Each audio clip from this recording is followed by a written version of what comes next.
coming up. Chair, I will be moving a motion in light of the shocking report in the Globe and Mail of the criminal leak of classified information by a top Liberal connected to the Prime Minister that resulted in the member for Don Valley North being tipped off that he was being monitored. Excuse me, are you referring to me as a parachute? It's customary. That is very disrespectful. So is interrupting people, Sherry. This guy's garage. Like and subscribe. Mr. Cooper, I saw that you had something that you wanted to discuss with the committee. Thank you very much, Mr. Chair. I will be moving a motion in light of the shocking report in the Globe and Mail of the criminal leak of classified information by a top Liberal connected to the Prime Minister that resulted in the member for Don Valley North being tipped off that he was being monitored by CSIS. So I will now read the motion, and I have some comments to make with regards to the motion. So the motion that I move is as follows. Point of order, Mr. Chair? Go ahead, Ms. Roman. My apologies. I'm subbing in. Is it possible to receive a copy in both official languages so I could follow along? Right. Thank you. Let him move the motion. I'll let him move the motion. I'll let him move the motion, and then on that point of order, Chair. Go ahead. So we've got some parachutes have just landed in the room, and it's customary. Excuse for me, members. are you referring to me as a parachute? It's customary. That is very disrespectful. So is interrupting people, Sherry. It's customary. I for have the members- floor. I have a point of order No, you do not before have the chair asking for a copy of the motion. He gave me the floor. Just hang on a sec, Michael. This is not how this works, Chair. You recognized me, and so I'm going to finish my point of order. The point of order is that it is a practice now where Liberal members look to interrupt Conservatives when they have the floor. And Mr. Cooper hasn't even moved his motion, and they're already trying to silence him and shut him down when he's looking to move the motion. Okay, so thank you. They've created great disorder. Thank you, They've Mr. created Barrett. great disorder. I'm going to ask that everybody just calm down here. Mr. Cooper has the floor. I appreciate your point of order. I'm going to ask Mr. Cooper, once he moves that motion, to make sure that the clerk has a copy of the motion in both official languages. Every time. Okay, so Like just to be clear, time. Mr. Cooper, go ahead with your motion. So the motion is as follows, Mr. Chair. Given that media reporting states that a Liberal Party member informed the Liberal candidate for Don Valley North that he was the subject of a CSIS investigation in 2019, and that this information could only be obtained from classified national security briefings, with the leak undermining the work of Canada's intelligence agency and violating Canada's national security laws, and that since only select individuals in the Liberal government and Liberal Party would have received this classified information from CSIS and would have been responsible for sharing this information, the committee called the following witnesses: National Director of the Liberal Party, Liberal Designate for the Site Task Force, Azam Ismail, Liberal Designate for Site Task Force, Braden Cayley, Liberal Designate for Site Task Force, Matthew LaFrance, Liberal Campaign Director, Jeremy Broadhurst, former Chief of Staff to the Minister of Public Safety, Marcy Sirks, former Chief of Staff to the Minister of Public Safety, Zita Estravas, former Chief of Staff to the Minister of Democratic Institutions, Rob Jameson, Deputy Chief of Staff to the Prime Minister, Brian Clow, Director of CSIS, David Binot, a Commissioner of the RCMP, Michael Duhem, National Security and Intelligence Advisor to the Prime Minister, Natalie Drouin, and other witnesses deemed relevant by the committee. Thank you. Motion. That's fine. I want to make sure. So thank you for the motion, Mr. Cooper. I'm going to rule that the motion is in order. We are in committee business. I want to make sure, to be fair to the other members of the committee, that they have a copy of it in both official languages. It has been shared among members of the committee. And just for the benefit of the committee, when we're dealing with motions that are going to be moved, as a matter of courtesy, I would like, as the chair, and I know the clerk would as well, that they're received in both official languages, because we just 25 minutes of our time was just spent translating this document.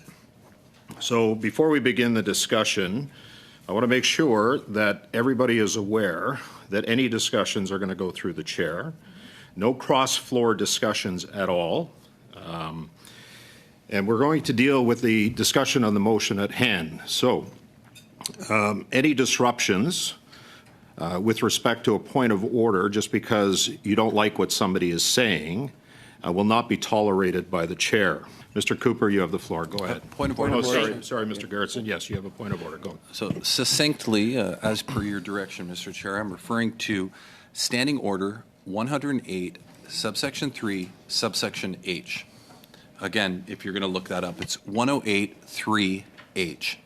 And it specifically says that the committee's mandate is to study matters related to reports of the Office of the Information Commissioner of Canada, the Office of the Privacy Commissioner of Canada, the Office of the Commissioner of Lobbying of Canada, and the Office of the Conflict of Interest and Ethics Commissioner pursuant to the Conflict of Interest Act. Matters related to the Conflict of Interest Code for members of the House of Commons are studied by the House of Commons Standing Committee on Procedure and House Affairs.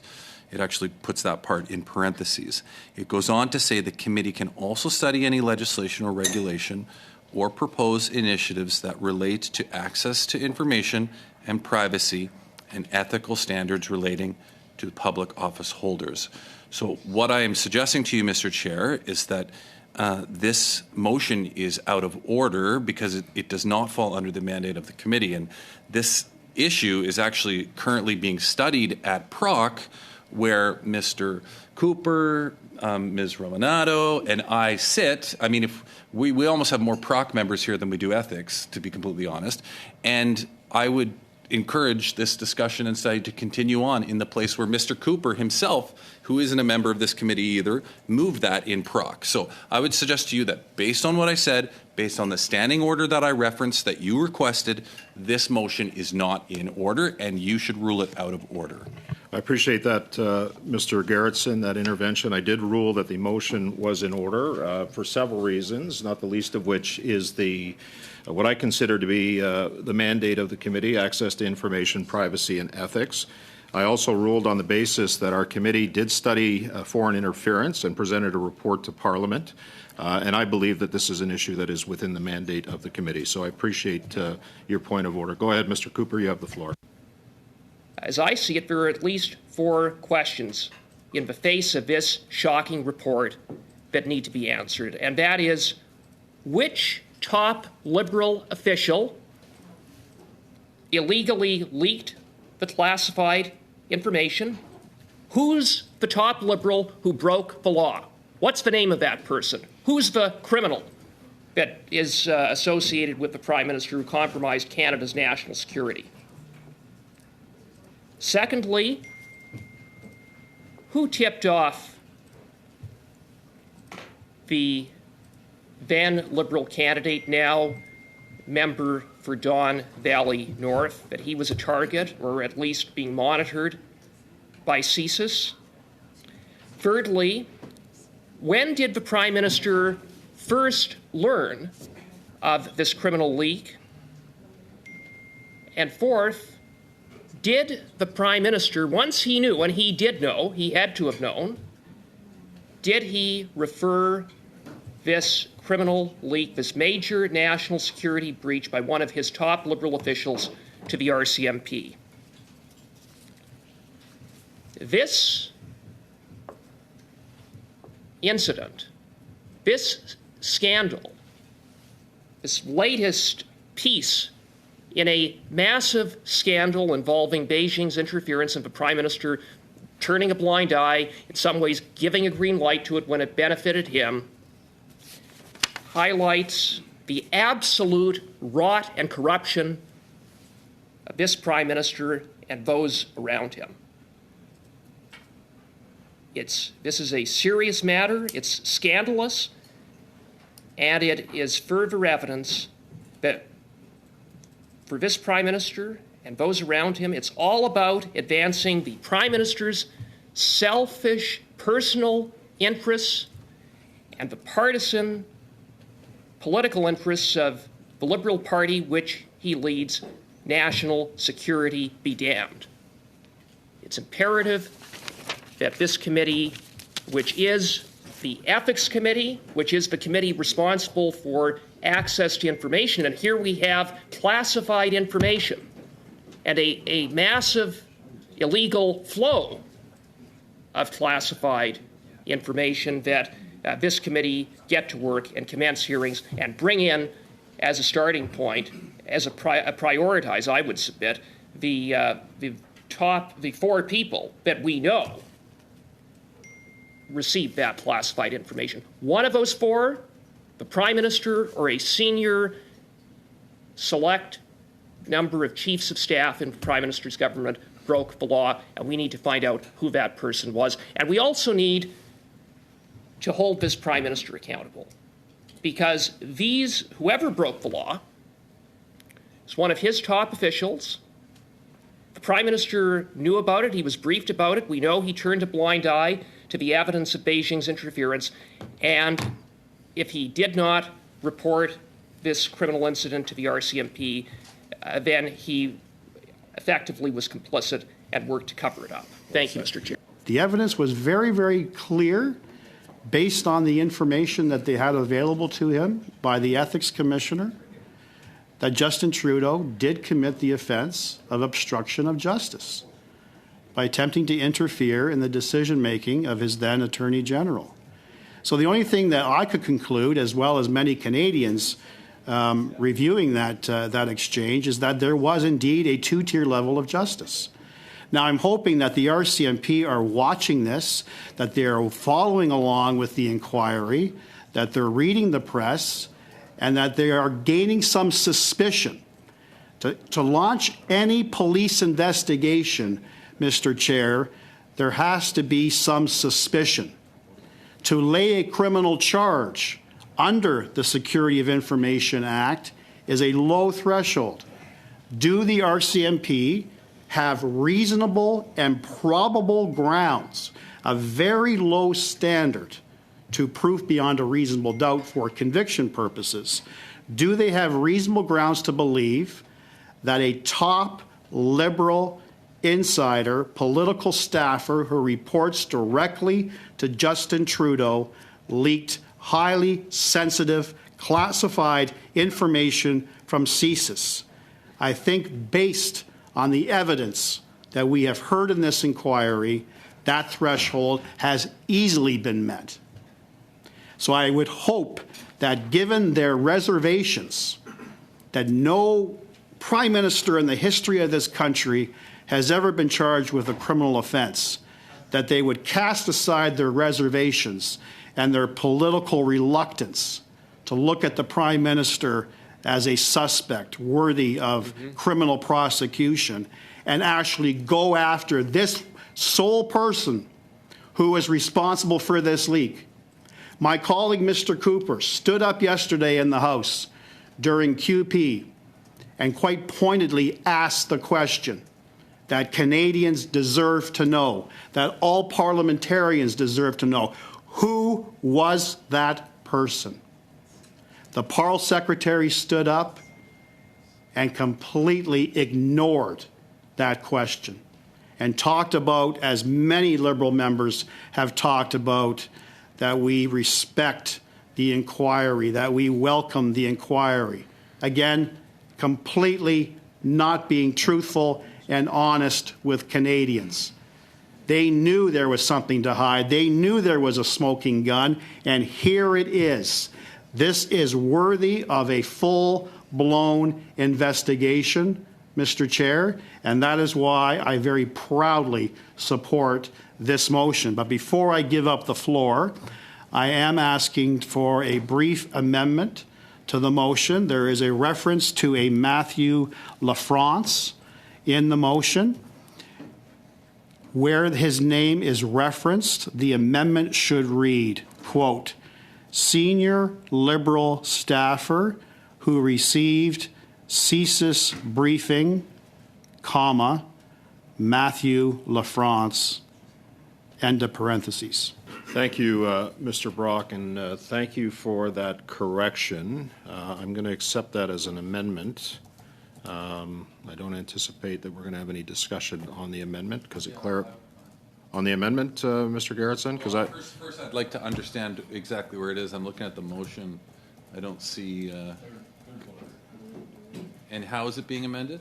Replace how it's stated to senior Liberal staffer who received CSIS briefing, comma, Matthew LaFrance. He was not part of the site task force. That's why I'm seeking the amendment. okay, so it's an amendment for clarification of his role, correct, Mr. That's Brock? correct. Okay, thank you. Does that satisfy, Mr. Garrettson, your? I just wanted to know where it was. Okay, so I don't see any discussion on the amendment. I'm gonna accept the amendment as a clarification without any further discussion. Is it agreed? Okay, thank you. So I've been informed, and I'm asking all members this courtesy. Please put your phone on silence, no vibrating or tones, because it's affecting our interpreters. So I just don't understand why this is being now introduced here when we have a fulsome public inquiry that's taking place. And if I have any, if there are any questions, they actually should be directed towards the Conservative Party and the hypocrisy that they're showing right now. The silence on the meddling taking place from other nations, and their sole focus on just one. So are you done, Mr. Baines, or I just heard a pause there? Are you good? I am paused. Are we allowed to pause? Yeah, no, it was just you are allowed to pause. It was an extended pause, and I was wondering whether you're done, but you have the floor. Continue, please. So the hypocrisy, I just want to reiterate, the key word today should be hypocrisy from the Conservative Party. That Direct members. foreign, it was due to Mr. Ramonato, are you in agreement with Mr. reporting states. We have a public inquiry where Justice Hogue is taking this matter in front of all Canadians, and that the public inquiry should continue. And if there are any revelations there that are discovered, and the appropriate public safety agencies step in to investigate the matter further. So I'll end with my comments there. I'd like to propose an amendment, and the amendment would read as follows. And Chair, before I read the proposed amendment, once it's moved and the clerk has the opportunity to capture it, then perhaps I'll leave it to you to consider if a suspension is in order for it to be then translated and circulated to members. So I'm gonna go ahead with the amendment, if that's okay. Go ahead, Mr. Barrett, with the amendment. So where in the motion where it says sharing this information, comma, the committee, it would strike the words "call the following witnesses" and read direct the chair of the Standing Committee on Access to Information, Privacy and Ethics to write to the chair of the Standing Committee on Procedure and House Affairs and ask the Procedure and House Affairs Committee to consider this matter, including the following witnesses. And that's the end of the amendment, and the list of witnesses with Mr. Brock's amendment having been accepted would be included.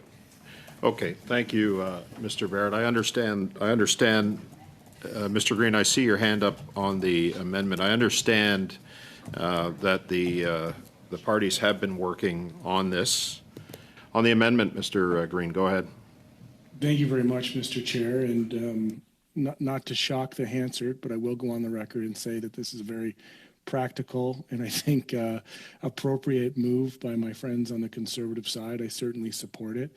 And I think it shows a good faith, particularly, if I'm being very open here, we spent some time discussing our priority of business in the beginning of this meeting in a way that would have set forth the rest of our calendar. And one of the issues that I've had, and I won't be nearly as animated as my last description about Mr. Chong, but is when we have the same things going to multiple committees. And I think what Mr. Barrett has done is eliminated that prospect.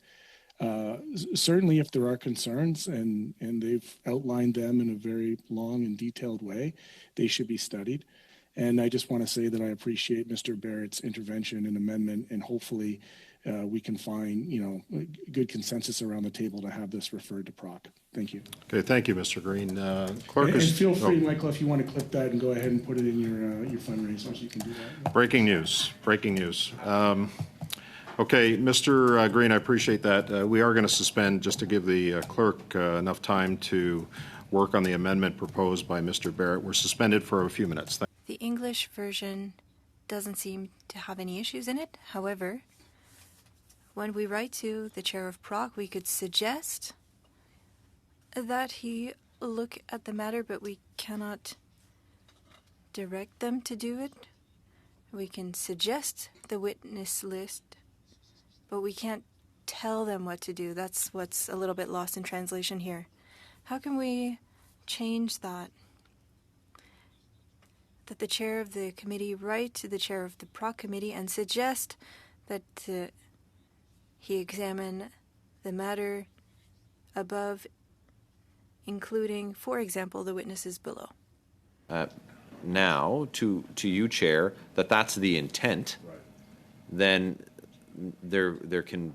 I don't think that a sub-amendment is necessary, okay, because Mr. Vilmuir's clarification or precision is exactly the intent of the amendment. Okay. So it is not a direction. It's for the consideration. Consider the preamble. Consider this list. Yeah. And that's because that's not only just the extent of the powers of the committee, but that's also that's the spirit of the amendment. Okay. First and foremost, understanding the seriousness of this, but secondly, for coming together and working together to make sure that it's directed in a place where I hope that it's disposed of quickly. As Mr. Green said, we do have some work ahead of us on this committee with 17 or less meetings, and I don't want to diminish any less the importance of this issue. We are the Access to Information, Privacy and Ethics Committee. We are an oversight committee that's deemed to hold the government to account, and I hope the same can be said about when and if this ends up at Proc. So, without any further discussion you're speaking on the amendment? No. Back to the main motion only. Okay, so on the amendment, do we have consensus on the amendment? I believe we do. Okay, so on the main motion as amended, Mr. Housefather, go ahead. Yes, just briefly, Mr. Chair, because I didn't speak before, to give my perspective, I think while the inquiry is on, I do not think it is appropriate that the committee be seized with this at this time, so I'm going to be voting against the motion because I think this should wait until the inquiry is over. I think that's the appropriate venue for discussions of this. The member mentioned a number of things. The Conservatives have a lawyer at the committee that can cross-examine the witnesses. These issues can all be raised, and I would have waited till afterwards. And I also don't agree necessarily with the allegations that are set out in the framework, so I'm going to vote against. Thank you. I appreciate that. Any other discussion on the main motion? Go ahead, Mr. Gerritsen. Yeah, I'll just add my comments. I mean, with the directive part of it in the motion, I don't have much of an issue, but it comes to the preamble and everything else that's kind of in there that is where I have an issue. Thank you for that.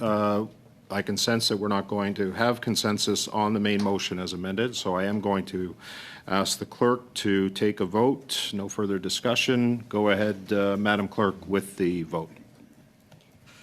On the motion as amended, Mr. Baines. Mr. Baines. Against. Ms. Homorado. No. Mr. Fisher. No. Mr. Housefather. Mr. Gerritsen. No. Mr. Barrett. Yes. Mr. Brock. Yes. Mr. Cooper. Yes. Monsieur Villemure. Oui. Mr. Green. Yes. Yeas 5, oui 5, nays 5, non 5. Okay, and I'm going to vote in favor, Madam Clerk. Yeas 6, oui 6, nays 5, non 5. Okay, so the motion as amended carries. I don't see any further discussion. I am going to advise the committee that we're going to take up the study on social media at the next scheduled meeting where that study has been scheduled. So as a result, I am going to adjourn for today. Have a great weekend, everyone. Thank you.